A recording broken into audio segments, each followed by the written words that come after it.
Let's start off this hour with Rochelle in Fayetteville, Arkansas. Hi, Rochelle. Welcome to the Ramsey Show. Hello. Thank you for taking my call. Sure. What's up?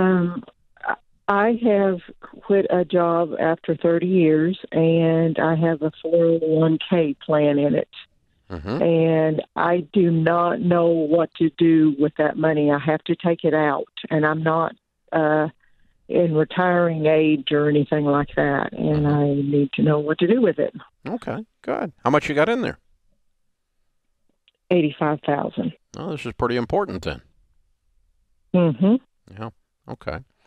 Okay, so there's a couple of rules that I want everyone to learn about investing. Number one, you do not put money in things you do not understand. Just because I understand them or Christy understands them, that doesn't make it okay. You've got to understand it. And so once you do, and it's not that difficult, it's not like you have to go get a degree in brain surgery or something. Okay, you'll be all right. But keep it simple. And so the second rule is that in order to understand it, the type of financial person you need in your life needs to have the heart of a teacher.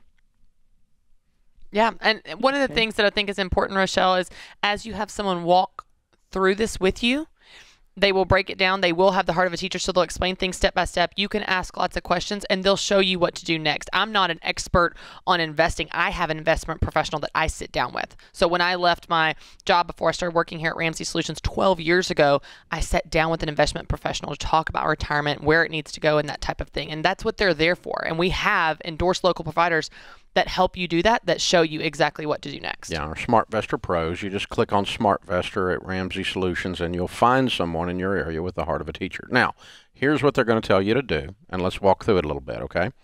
Number one, what I want you to do, it's called a rollover. You're going to do a direct transfer rollover into an IRA. There'll be no taxes if you do it the correct way. Okay? Now, the incorrect way would be tell your HR department to send you the check. They have to withhold 20%, so they're going to keep about 20,000 of the 85 back for taxes because they think you're withdrawing it and you're not withdrawing it. And the government makes them hold 20% back. So you're going to get a check for like $65,000, but you have to put $85,000 into an IRA to avoid taxes and penalties. So now you're up a creek because you're 20 grand short. So you do not want them to cut the check to you. Does that make sense? Yes, sir. Okay. So the direct transfer rollover works like this. You sit down, you contact one of those SmartVestor Pros, you sit down with them, you select the mutual funds that you want to put the money into. And we always suggest four types: growth and income, aggressive growth, and international. You'll learn about those, and you'll hear those again when you sit down with a SmartVestor Pro. They don't work for us, but they do stuff the way we teach. And one of those things is they're going to do it with a teacher with you, at the heart of a teacher. Now, when you sit down with them, you're going to pick out, say, 4 mutual funds, and you're going to fill out the paperwork that says direct transfer on it, and that paperwork's going to be sent to your HR department. They're going to then send the money directly into those mutual funds.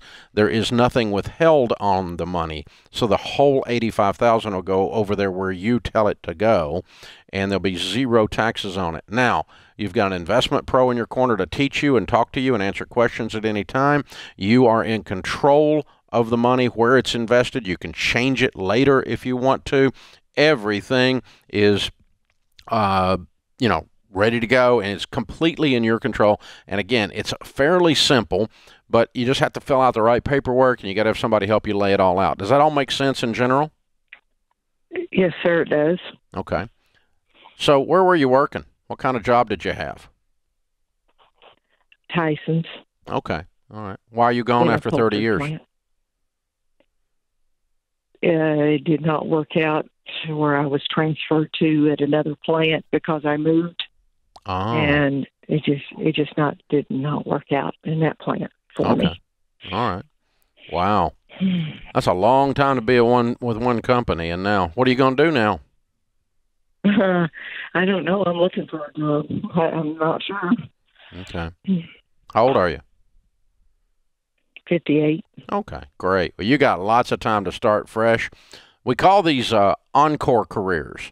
You ever go to a music show and when they finish, they leave, but then they come back out, take a bow, and go again? That's what you're going to do. You're going to come back out, take a bow, and go again. Okay. Yeah. So if you want some information on career and that kind of thing, check out our website, kencoleman.com. It's all free. And Ken is our resident expert on, well, that taking the bow, going again. That's right. Trying to find something new, getting clear on what this next stage and season is for you. Dave, I have a question even as you're talking about this rollover. When someone is leaving an old job or has left an old job, how urgent from a timeline perspective is it that they roll this over? Because I know people that just leave some of these retirement accounts with that old job. And we've even had calls here on the show. They're like, I had this job 20 years ago. I don't even know where it is, and I can't find it. How urgent is it that someone do that? Well, there's no regulation preventing you from doing it any time. But from your advice, so I would just go ahead and, it's part of the transition that you go through. I mean, you're filling out all kinds of paperwork when you leave a job, right? And it's just make that be, you got to go get your new insurance. You got to go figure out what you're doing next. You got all this. And so I would just go ahead and make it part of that. And because you might forget about it. Right. Or not be able to find it after a while. Like we've had those calls. People forget what was going on. I don't even remember how much was in there. I just left. And 20 years later, I'm trying to figure it out now. See, that's another reason you take it with you. Right. You've got more options in the open market to pick from. Yep. You've got more control. And you got someone that's got your back, an investment pro in your corner when you do a direct transfer rollover. So we always tell you, always take it from your old job, not to your new job, but to an individual rollover every time you leave.